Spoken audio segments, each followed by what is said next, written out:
The Salute of the Jugger is a 1989 post-apocalyptic sports movie.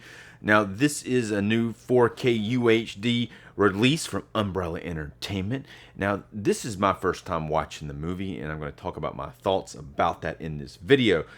I'm also going to show you the inside packaging of this release, and we're going to talk about this 4K transfer. Now, Umbrella Entertainment is an Australian distribution company, and this movie was shot, well, most of the movie was shot on location in the desert in Australia.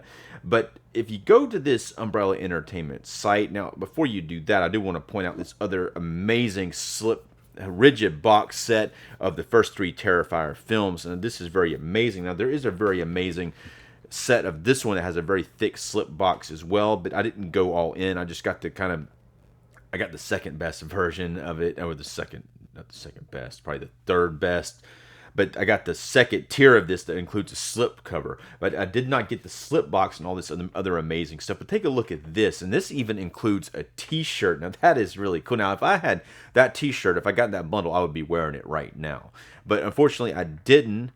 But I look at all this other stuff in the bundle as well. They've got a rigid slip box, like I said before. There's a 100-page booklet. There's a poster, and there's also a how to play Jugger game guide. Now this is a funny thing about the film, which I'm going to get into the plot a little bit here in just a moment. But the game itself that's presented in the film was not a real game before the movie came out, but now it is a real game that people actually play. I've never seen it played before. I did look at a few YouTube videos online to see what the heck was going on with it, but hey, if you would do me a favor, if you haven't done so already, if you would like this video, I'm Dave Watkins, Watkins Films. In a desolate future, in this kind of wasteland of this Australian desert,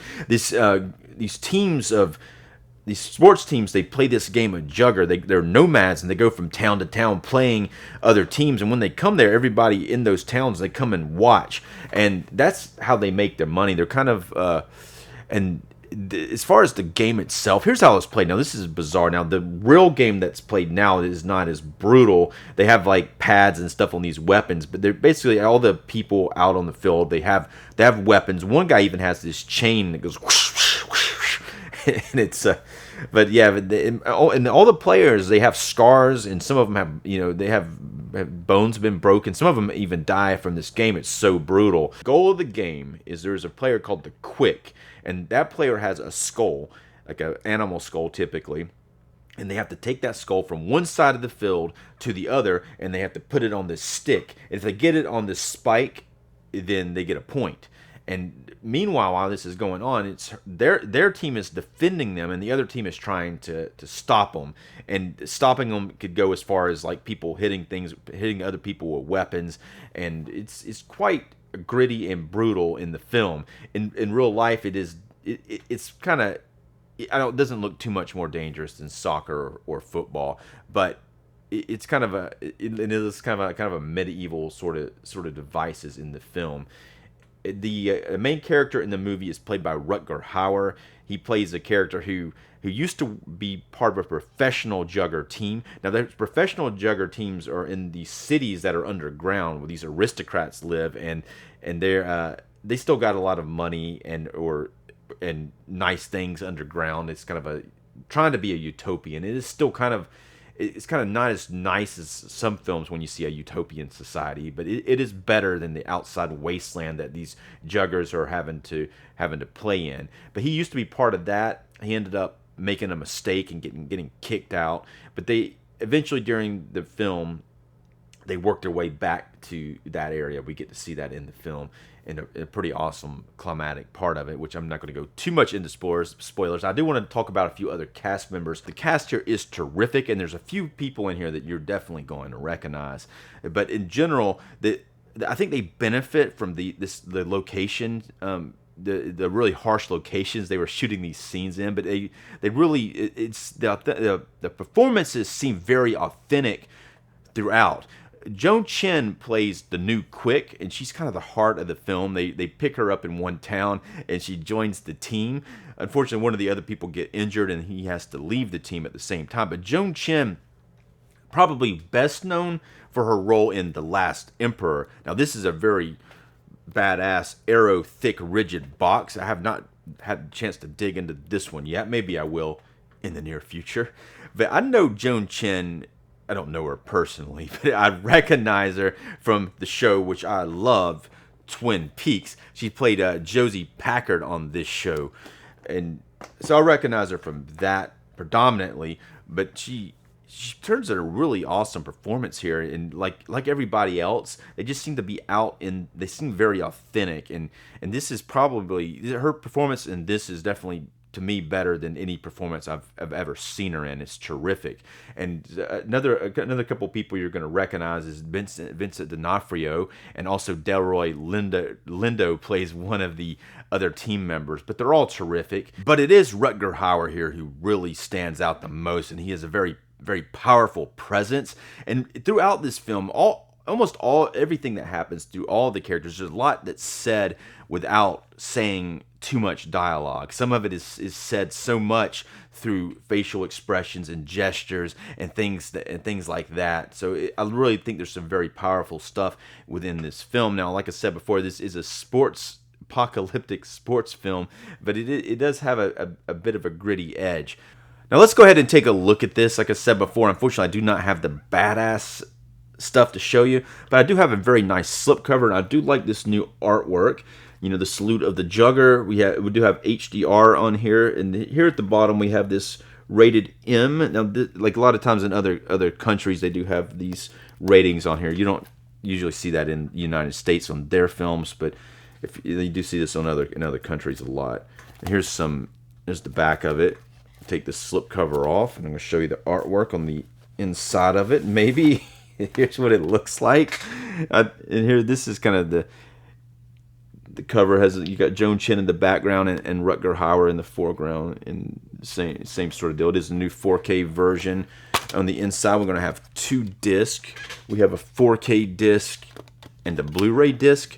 There's a lot of special features on the Blu-ray disc, and we're going to dig into those a little bit here in just a moment. I'll let you know I did watch most of them, but let's go ahead and take a look. It says, now, this movie has several different cuts. There is a 4K, this is a new uncut 4K version, and now there's 3 different cuts of the movie in this collection. On the 4K disc, there's only one, which is, I guess, the uncut version. It's not the longest version, but the work print cut's the longest version, but that one, the uncut version runs an hour and 44 minutes, and that one is called The Salute of the Jugger, as pictured here. The U.S. cut, which is also on here, and the U.S. cut is... Now, the Australian cut, the uncut one, is done in its original aspect ratio, the way it was shot and the way it was originally shown in theaters, which is 185:1, which is extremely widescreen, and you really need that for this film because there's some really nice locations in the movie and the sports stuff. When you cut it off, when you look at the U.S. version, it's fit to what used to be the square television set, so you got these bars on the side, and that one's in like 4:3, and it looks pretty bad generally. It's SD quality. It's on a Blu-ray, and then the last version is the work print version, which is kind of the version that was never really meant to be shown. It was just they were still working on the final edit, and that one's an hour. The U.S. version is an hour and 30 minutes. The work print version is an hour and 50 minutes, which is about 5 or 6 minutes longer than the uncut version. And that one is not in 4K, and it doesn't have the new grading on it. This one has a brand new color grading on it, and they did a lot of work. Now, there is an interview on this disc with the cinematographer David Egby, and he talks about how the restoration that he did to this, and he sat down with a colorist and he regraded the film with the permission of the director, of course, and he tried to make it look more monochromatic in general. Now, some people may have a problem with changing the look of this, because if you take a look at this new restoration and compare it to the U.S. version especially, you're going to see that it's a lot more desaturated. The U.S. version is very vivid. If you look at the skin tones particularly, you're going to see a lot more like redness and going on with that. Even the skies, he took a lot of the blue out of the skies to make it kind of give it a more of a grayish type of feeling. But he also did a lot of work with the the blacks. He made the blacks a lot deeper. When you get the HDR, they're going to look that way anyway. But he brought the blacks down, and he brought the midtones and the up a lot, and it kind of gives it more. It gives it more depth. And it looks a lot better. Now this looks really good. And this was my first time seeing it, but if you look at it, it looks like a brand new movie almost. You do see that film grain in there a little bit because it is there. This was shot on film, but it doesn't. It looks very. It's very organic throughout, and it's very consistent.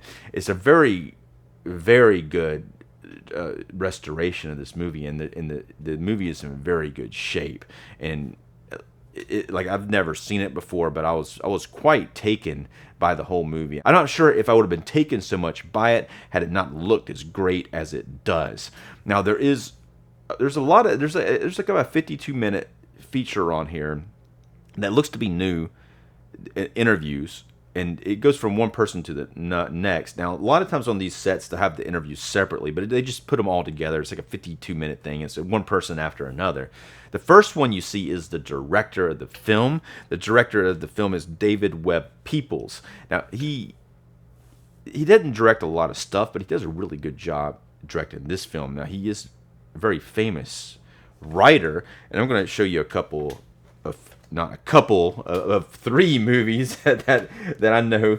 He's worked on some other ones, but here's 3 films.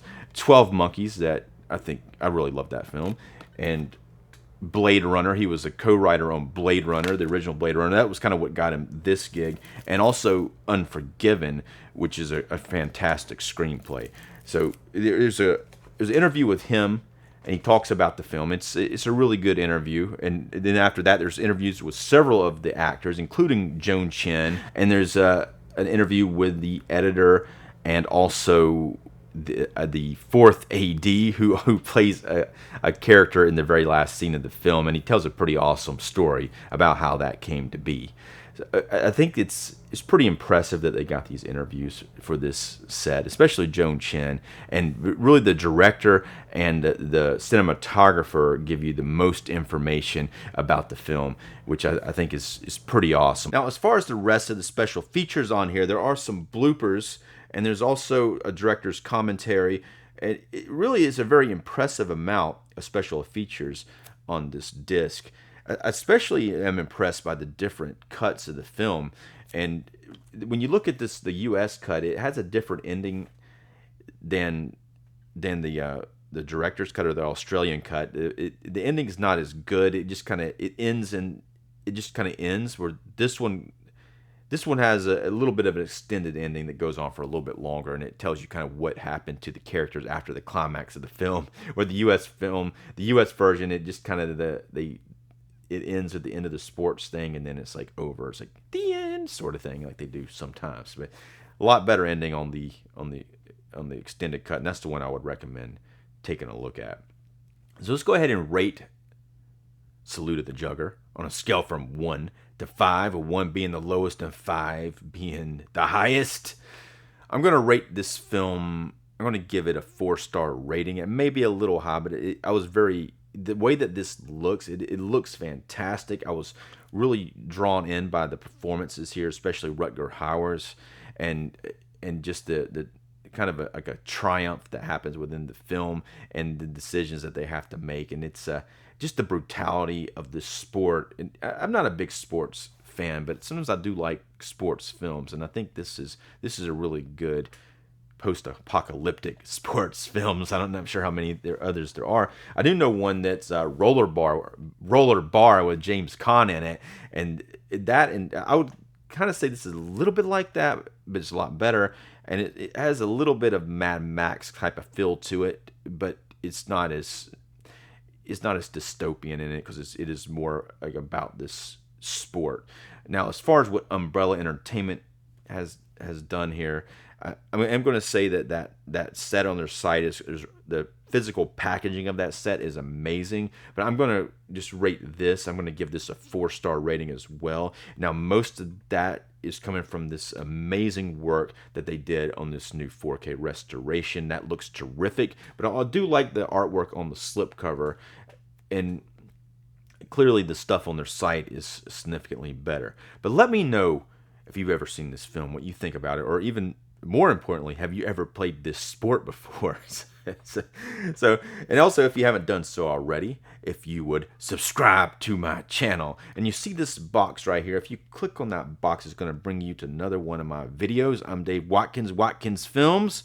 Thanks for watching.